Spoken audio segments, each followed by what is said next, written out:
ஸ்ரீமதே ராமானுஜாய நமக, ஸ்ரீ சடகோப்பாய நமக, ஸ்ரீ நம்மாழ்வார நமக, ஸ்ரீ பராங்குச தாசாய நமக. குருவின் திருவடிகளே சரணம்.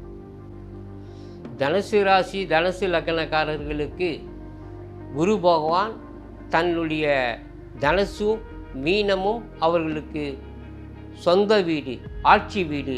அங்கே இருக்கக்கூடிய அந்த தனுசு ராசி தனுசு லக்னம் அவர்களுக்கு குரு பகவான் 8ஆம் இடமாகிய கடகத்தை தன்னுடைய உச்ச வீட்டில் இருக்கின்றார். ஆகவே லக்னத்துக்கும் 4க்கும் உடைய குரு பகவான் 8ஆம் இடமாகிய உச்சத்தில் இருக்கின்ற காரணத்தினாலே இதுவரை 7ஆம் இடத்தில் இருந்த குரு பகவான் மிதுனத்திலே கணவனுக்கும் மனைவிக்கும் இருந்த கருத்து வேறுபாடுகள் மறையும்.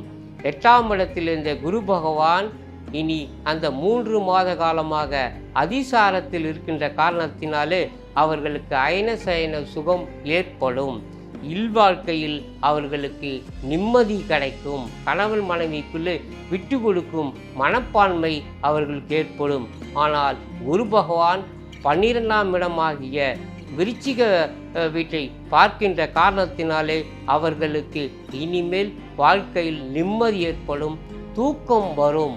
ஆனால் அதே குரு பகவான் தன்னுடைய பார்வையாக 7ஆம் இடம் பார்வையாக மகரத்தை பார்க்கின்ற காரணத்தினாலே அவர்கள் குடும்பத்திலே பிரச்சனை ஏற்படும். ஏனென்றால் தனுசு ராசி தனுசு லக்னக்காரர்களுக்கு 2ஆம் இடமாகிய மகரம் என்பது தனஸ்தானம், கல்விஸ்தானம், குடும்பஸ்தானத்திலே இப்பொழுது குரு பகவான் பார்வை பதிவதன் காரணத்தினாலே அவர்களுக்கு இந்த 3 மாத காலம் குடும்பத்திலே ஒரு தோய்வு ஏற்படும். விட்டு கொடுக்கும் மனப்பான்மையோடு அவர்கள் இருவரும் கருத்து வேறுபாடுகளை மறைந்து ஈகோ பார்க்காமல் அவர்கள் அனுசரித்து சென்றால் அவருடைய குடும்ப வாழ்க்கை மேன்மை நன்றாக இருக்கும்.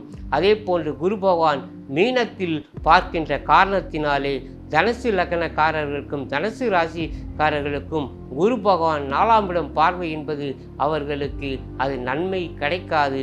ஆகவே இந்த தனுசு ராசிக்காரர்களுக்கு இனி வரும் இந்த 3 மாத காலம் அவர்கள் அமைதியை கடைபிடிக்க வேண்டும்.